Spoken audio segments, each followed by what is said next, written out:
Hello. Yes, it is Tillamook today. It is Tuesday, and I have David Yamamoto here this morning, and we're talking about the FEMA BIOP, right? Is that what we call it? The FEMA BIOP? Yes, we are. It's got a lot of names. I know. And can we talk about what that means? Because it's actually not an acronym, but a nickname? It's a nickname. The BIOP stands for Biological Opinion. Yes. So just to give you just a little bit of background, this was several years ago. The Audubon Society and a couple of environmental groups, including Northwest Steelheaders, decided they needed to sue FEMA and the National Flood Insurance Program. Mm-hmm. It's their contention that the National Flood Insurance Program does not take into account the Endangered Species Act, and in floodplains that they want to make sure that we take care of our fish habitat, things of that nature. And so they did file that lawsuit against FEMA and the National Flood Insurance Program. The federal government did not want this lawsuit to go through the court system. Mm-hmm. So they put together an agreement with the Audubon Society and with FEMA, and they required NMFS, the National Marine Fisheries Service. Love all the acronyms. All the acronyms, and we're going to try to keep this as simple as possible. Yes, please. But they were required to write up this BIOP, this biological opinion. It took them almost 6 years to complete this biological opinion. It did just get published last April. Mm-hmm. And so now National Marine Fisheries Service and FEMA are consulting together about this BIOP and what it means and how it'll be implemented. It's over a 400-page document. It's easy reading. Oh yeah, yes. easy light reading before you go to bed. Yes, helps indeed. you go to sleep. Yes, indeed. But I'm sure there's all kinds of terms in there we wouldn't understand. And we don't want to get into all of that. But when you really do get into it and read it and try to understand what it means, this could have devastating effects to Tillamook County. It really could have. So FEMA and NOAA Fisheries and our own State Department of Land Conservation Development, they held a meeting right here in Tillamook. This is one of half a dozen meetings they held around Oregon. This was a couple of months ago. And so I asked some interesting questions that got some very interesting answers. First question I asked was, when I read this biological opinion, it looks to me like of all, and this biological opinion was against FEMA in the state of Oregon, so it does affect the entire state of Oregon. Right. But the way I read it and looked at it, I asked the question. I said, so it's my understanding that this is going to affect Tillamook County worst of all counties in the state of Oregon. Totally. And I got nodding yes, that's probably going to be true. When you look across Tillamook County, we have many, many broad, shallow floodplains. And that's exactly what this is about. That they want to make sure that the salmon and steelhead have appropriate habitat.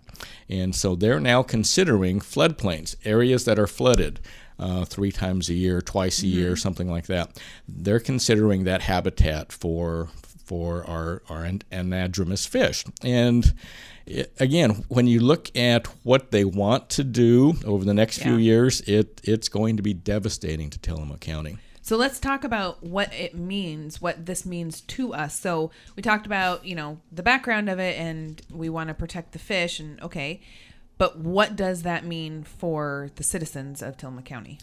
Well, when I think the biggest thing is the setback, but right? Well, that's one of many things actually. Oh, geez. When you look across Tillamook County, when you look at areas like Pacific City and Nehalem and Tillamook, many of our businesses and homes are built in 100-year floodplains. Right. And this is the hammer that's being used in this BIOP. When you look at FEMA and the National Flood Insurance Program, we have been hit by disasters almost every year when it comes to flooding. Right, we're used to it. We know. I'm sure everybody could, write down all the places that flood every year. Absolutely. Yeah. And the hammer that's being used here is that flood insurance program. We're very fortunate that we have the flood insurance, but for those communities that don't go along with this BIOP, they're not going to be allowed to have the National Flood Insurance Program, which that's a Right. huge hammer for Tillamook County. Yeah, Mark mentioned that because if we don't have flood insurance, then we don't get FEMA funds if there is that correct? And that's exactly the case. So if there's a huge disaster, then we wouldn't for flooding. There's two things that you don't get. The homeowners and businesses can't buy the National Flood Insurance itself. Mm-hmm. And then when we do have a disaster, when FEMA comes in and helps the county rebuild, right. We don't get that money either. Yeah. So it's a huge hammer that's being held over our heads. Absolutely. And yet, and I'll get into this a little more in a bit, but Tillamook County is so far ahead of every other county when it comes to clean water and fish habitat. We've been working on this for so many years, and we're not getting any credit for that at all. This is a one-size-fits-all biological opinion for the state of Oregon, and it just does not fit Tillamook County at all. And that's one of the things that I feel we really need to make sure that our legislators understand that. Mm-hmm. So what were some other questions that you asked in that meeting? The other main question I asked, so when you look at this biological opinion, people are thinking, okay, it's going to affect development in our communities. Right. So like Pacific City and Nehalem and Tillamook, although it'll affect almost every community in Tillamook County. And that's true. It's going to have a devastating effect on property values, where we're able to build. If you want to remodel your home, if you want to expand your home or business, it's just going to be next to impossible to do if you're anywhere near a floodplain. Mm-hmm. But people are not thinking in terms of how this is going to affect our agriculture, especially our dairy industry. Right. When you look at our dairy industry, most of our dairies are built in floodplains. Mm-hmm. There's a reason that we have award-winning milk products coming out of Tillamook County. It's the lay of the land. It's how our grass grows and the corn. I mean, it's a great system to develop dairy products. Right. When you look across Tillamook County today, we're seeing fewer and fewer actual dairies, although the number of cows in Tillamook County is not decreasing. We have fewer dairy farmers, but the herds that each of these dairy farmers has is getting bigger. When you look at that type of an enterprise, that means you need to expand your milking parlors. Sure. You need to expand your barns, things of that nature. Mm-hmm. Well, people aren't thinking in terms of this biological opinion affecting dairy. They're no longer going to allow fill to raise buildings. When you look at the current milking parlors and barns that our farmers have, they've brought in fill, they've raised their milking parlors and barns to keep them out of the water. Right. Now, in the future, if this biological opinion gets promulgated as it's written, because the farmers themselves have more cows, they need to expand their barns and milking parlors, they're not going to be able to do that in the future.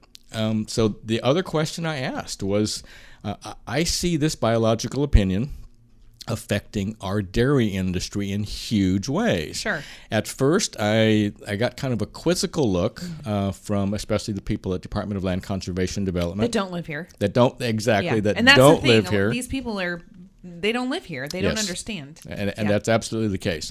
But once they actually sat there and thought about it for a bit, they nodded their heads and they were in agreement. And they said, well, yes, I guess this will affect the dairy industry in Tillamook County.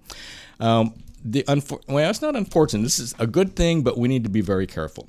They're rolling out this biological opinion in small bits and chunks over the next 5 to 8 years. Okay. And I think I don't know their exact reasoning. That smaller pieces are easier to chew, easier to digest. Absolutely, not all the changes at once, and not get people really excited all at once. Right. So I think this is kind of the plan here. Sneak it in. But I really feel that it's important that this community, and when I talk community, I talk Tillamook County. Yeah. This community really needs to understand what this biological opinion is going to mean for Tillamook County. There is wiggle room currently. This rule is, and that's why the federal government calls this a consult. It's a consultation between NOAA Fisheries and FEMA. Gotcha. They're trying to work out exactly how to implement this biological opinion. So there is some wiggle room in this biological opinion. And now is the time for us to be working within this wiggle room, right. So that we make sure that we are affected the least possible by this biological opinion. Mm-hmm. So here is where I go to the fact again that Tillamook County is so far advanced of other counties in the state of Oregon. Yeah. When you look at what we've been doing for clean water and fish habitat over the past decades, right. Our farmers have been very proactive. They're keeping the cows out of the streams. They're replanting the stream beds. They're building these huge holding tanks for, and excuse my French, for the cow poo. Yeah. So that it doesn't just automatically flow into the rivers. Our farmers have done so much. Look at our watershed councils, and we've got some extremely active watershed councils in Tillamook County. Right. They have been working with the farmers and with the Tillamook County Soil and Water Conservation District. Again, over the past several decades, really improving water quality and fish habitat in Tillamook County. Sure. This biological opinion is a one-size-fits-all for the entire state of Oregon. It's not taking into account the county that has the cleanest water and the best fish habitat just about in the entire state. We're not getting any credit for that at all. They're being affected the most. Exactly. Exactly. I'm going to have to take a quick break. We're going to talk about the co-op, but when we come back, can we talk about some of the specific details of what the BIOP rules are? Sure. Okay. Absolutely. Let's see. Tillamook is farm country, and nobody serves this farming community better than the co-op. The co-op is actually 3 stores in one. Looking for work clothes, hickory shirts, work boots, rubber boots, rain gear, and gloves? The co-op has it. You'll find fencing, stock tanks, and everything from PVC to culvert pipe in stock. Tillamook Farmers Co-op treats you right. When you stop for fuel, your windows are always washed because they care about their customers. Plus, the co-op has Purina feeds to help your livestock thrive. Offering quality products since 1936, Tillamook Farmers Co-op is there for you. So we're here talking with David Yamamoto, who is coming in to talk about the FEMA BIOP, which is the biological opinion. And I know that when Mark has been in here, he's talked about the 170-foot riparian buffer zone, right? Is that what it's called? That's correct. Right. So can you explain in layman's terms what that means? Well, so the 170-foot riparian buffer zone is 170 feet from the mean high water mark of all streams, both constant and intermittent. And that's one of the things that really bugs a lot of people. An intermittent stream is a stream that is active and flowing in December and January and February.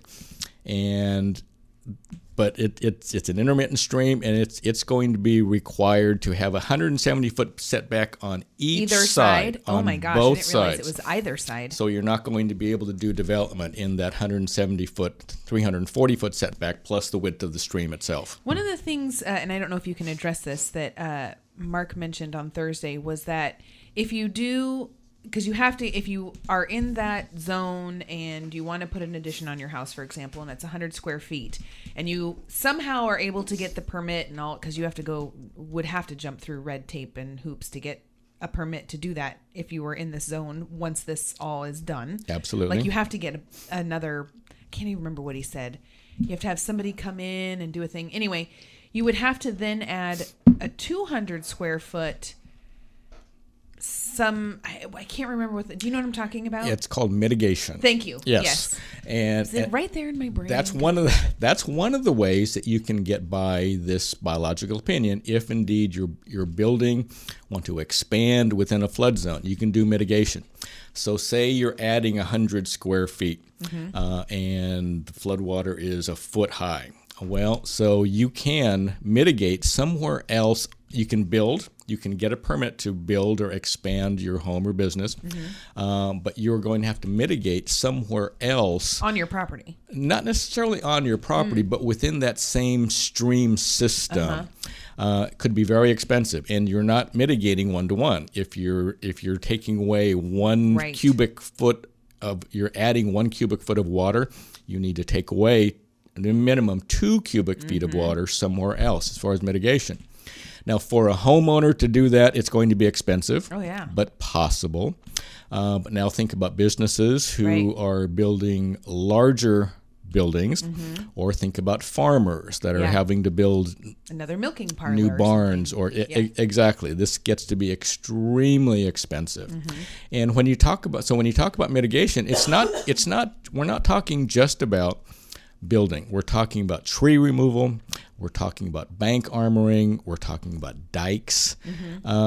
And again, all of this stuff is in the biological opinion, and it's so complex, it's all buried in there.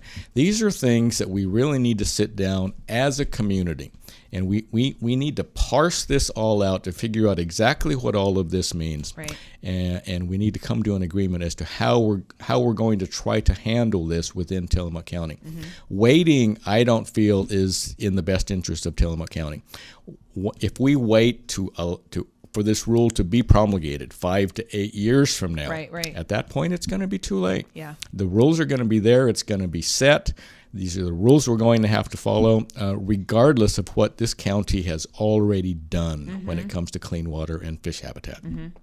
Was there something about taking out trees too? So yes. If you take out a tree, you have to add 3 or something like that. That's all mitigation. Absolutely. So, and again, these rules are extremely onerous, and we don't know what it all means right now, because that's what this consultation is about. NIMS and FEMA, they're arguing about how to implement all these little minute details that are written within the biological opinion. That's why I feel we have an opportunity now to explain to the federal government exactly how far advanced we are in this county. Right. Look at the Southern Flow Corridor. It's going on right behind the station here. Yep. It's a $11 million. It was a flood control project. Now it is more habitat restoration than flood control. And we're not getting any credit for, and it's 600 and some acres. It's huge. We're getting no credit for that either. Right. Again, it's just what we've done. We know it's right. We've done this for a lot of years, but we're getting no credit for it. And I think that's a travesty when it comes to this biological opinion. So is there a current riparian setback, or what do you call it? A riparian buffer zone? Is there one that exists now? Across most of the state, yes. It's and I don't know the specifics, but it's my understanding that the riparian buffer zone, the riparian setbacks have been a very contentious issue within Tillamook County for a lot of years. And at this point, I'm not sure that we have a true riparian buffer zone, but we may soon. What's something else we should mention talking about this? Well, everyone is calling this kind of an overreach, though, with the federal government and with the state government. This biological opinion, what it's doing, it's taking our land use planning laws that come from the state and from the county, and it's actually the people that are familiar with it and the land. Exactly. Right? Yeah. Exactly. They want control over how we develop.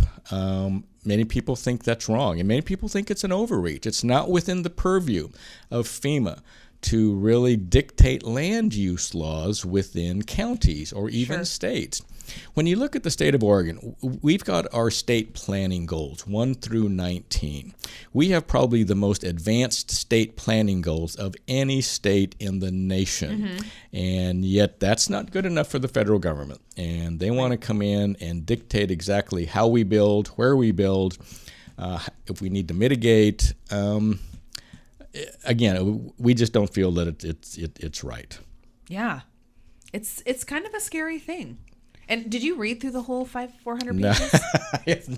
I've been struggling through it. I was going to say 1 page at a time. You get through it in a year. There are a lot of articles, that kind of recap. One of the great things about the internet, Mother Internet, is that you can find articles, people that have digested this by up, and many of these articles come from slightly different backgrounds and opinions. So it's good to read as much as you can, figure out what different people are thinking about the biological opinion, and form your own conclusions. But again, I would just ask everyone to really be involved in this situation as we move forward.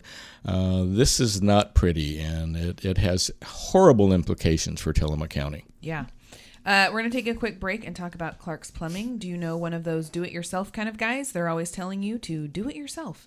Well, sometimes that isn't the best solution. You're in luck, whether it's a leaky faucet, a complete bathroom remodel, or maybe replacing that septic system. Do yourself a favor, call Clark's Plumbing. They're professionals, they'll get the job done. Anything, new installations, upgrades, that stopped up drain, you name it, they can do it. So the next time you hear do it yourself, do yourself a favor and call 842-5105. That's 842-5105 for the professionals at Clark's Plumbing. We have David Yamamoto in this morning talking about the FEMA BIOP. So we talked about the riparian buffer zone. We talked about mitigation. What are some other things that we should be concerned about with this? When you get into the details, it does get a little more murky. One of the issues that I really have problems with is that they talk about building envelopes within privately owned lots. There are areas now where you may only be able to build within 10% of the square footage of your lot. And again, it's overreach. It's in the biological opinion, and I'm just not sure it's right.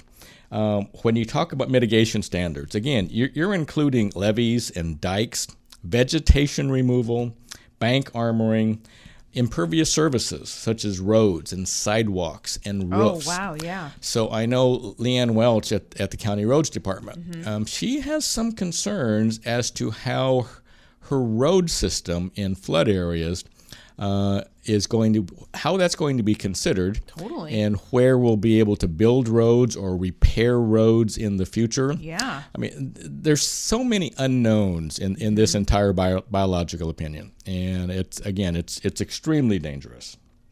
Are they having any more meetings where the community can go attend, or are those all done? No, I certainly hope that they are going to continue to ask for community involvement here. It's going to be important that, especially in Tillamook County, that FEMA and NOAA Fisheries really gets the feedback that they need, how far advanced we are here. One of the other issues that I really wanted to bring up was that when it comes to flood maps, FEMA is actually, because of this BIOP, they are actually going to be required to develop new flood maps. And they have to take into account future shifting rainfall and snowfall patterns due to climate change. I mean, and I don't want to get in. So they're creating floodplains where there might be floodplains in 50 years. I will not get into the issue of climate change here. But it's just so interesting that this biological opinion specifically states that these new floodplain maps that FEMA is required to do must take into account future shifting rainfall and snowfall patterns due to climate change. I don't know how that's even possible. I do not. Right, because who would have ever predicted that we would have 10 tornado warnings last week? I mean, for real. Like, how do you predict? Yeah, we all, it's kind of a joke, and I know Gordon would probably come over and slap me when I say this, but it's kind of a joke. Like, yeah, I know the weather's like 50% right. You know what I mean? Okay. It might be sunny today. It might be rainy. There you go. There's your forecast. I will say, though, that weather prediction... it's better. Weather prediction is getting so much better than it was. But how do you predict rainfall changing patterns? And I mean, that's just... Predicting weather within the next week is one thing. Predicting climate over the next decade or two. Yeah, I don't see how you can do it. I just really don't. Yeah. So if a citizen is passionate about this, how should they get involved? Well, what would you recommend? I feel it's important this time that we educate the community as to what all this means and the things that are being proposed. There's no better knowledge than the people that have lived in this county for decades, passing on farms from generation to generation to generation. They've watched the rivers and the streams and the fish. This just came to me. They're talking about improving fish habitat because our salmon and steelhead are in such trouble.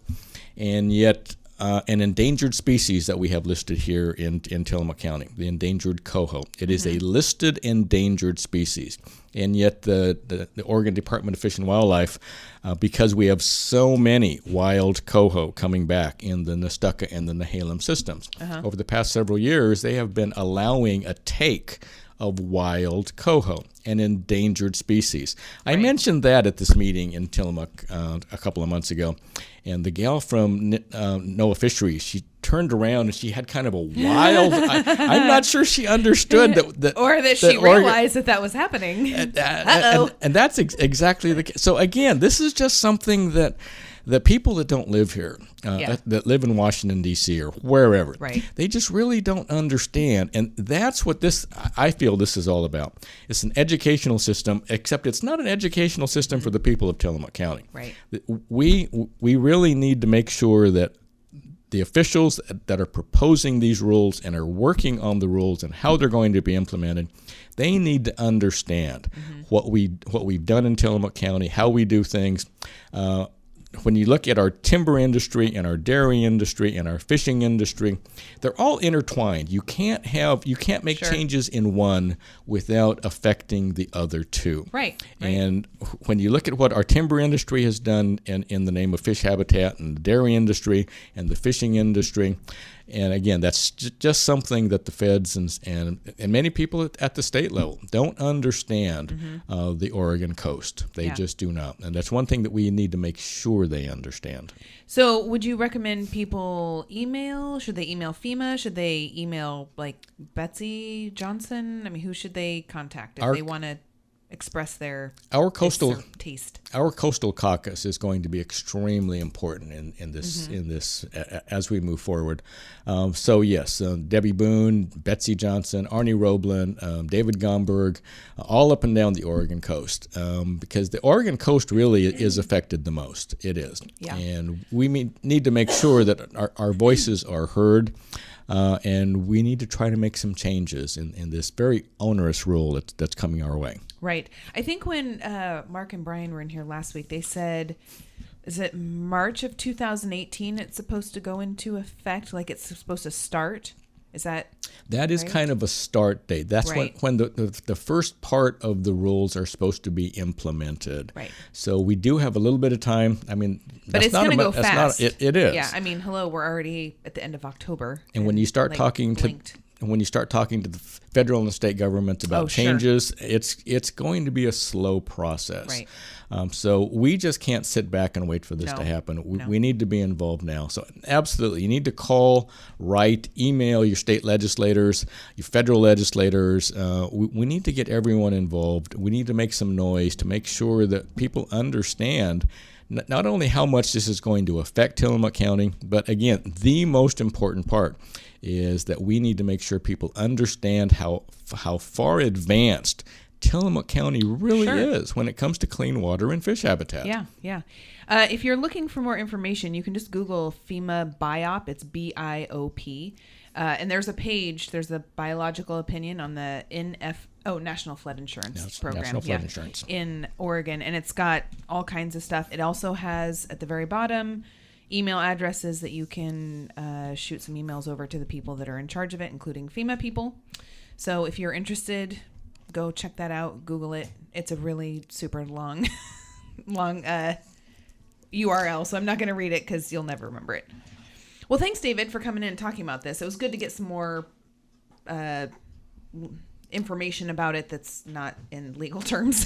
Thank you, Lisa. Sometimes it gets a lot of information. I appreciate very much you allowing me to come in and have this conversation with you and the people of Tillamook County, because again, this is an extremely important issue to me. That this is the top issue facing Tillamook County right now, absolutely. Because it can and will be so disastrous. We need to be loud about it. We can't just sit and wait for information to come. We need to be putting our own information out there. Absolutely the case. Let's see. Tomorrow we'll have Jim Bentley here. Don't forget there's lots of construction activity downtown, and I'm going to do my PSA all week because you have to stop at the red light now on 101 and First in front of the closed Shell station. There's no longer a free right there if you're going north on 101. So if the red light's on, please make sure you stop. Also, if you're facing east on First Street next to the liquor store, there's only one lane, and the curbside lane turns both left and right. So if you are not in the curbside lane, you are in the oncoming traffic lane. Senior meals noon every weekday at the Kaiwana Community Center in Pacific City, as well as the Tillamook Senior Center at 4th and Stillwell. Cost is $3 for seniors and $6.75 for everyone else. Today, if you are interested in volunteering at the warming shelter this winter, CARE is holding a volunteer info meeting at the Warming Center on 5th and Miller at 5:30 tonight. You can call 842-5261 for more info. And lots of Halloween stuff going on this weekend. Saturday, the Marie Mills Center is hosting their annual Halloween party and dance at the Tillamook Air Museum from 6 to 9. Admission is 2 cans of food. There'll be a DJ costume contest with lots of prizes, and everyone is welcome to attend. Also Saturday, the Nestucca Valley Elementary School is holding a Halloween carnival from 4 to 7. It's a free event, but please wear family-friendly costumes. There will be food, carnival games, indoor trick-or-treating, free popcorn, and Halloween-themed raffle basket. On Monday, Tillamook Church of the Nazarene is holding their annual Harvest Festival from 5 to 8. Bring the family for an evening of carnival games, chili cook-off, cafe-style dinner with 50-cent hot dogs, and more. And then, of course, because Monday's actually Halloween, there's downtown trick-or-treat from 3 to 5 in Tillamook and in Manzanita. Happy birthday to Donna Burdick. Although she's in South County, she probably can't hear me. Thanks again, David, for coming in this morning. Thank you for having me. And thanks, Tillamook, for listening.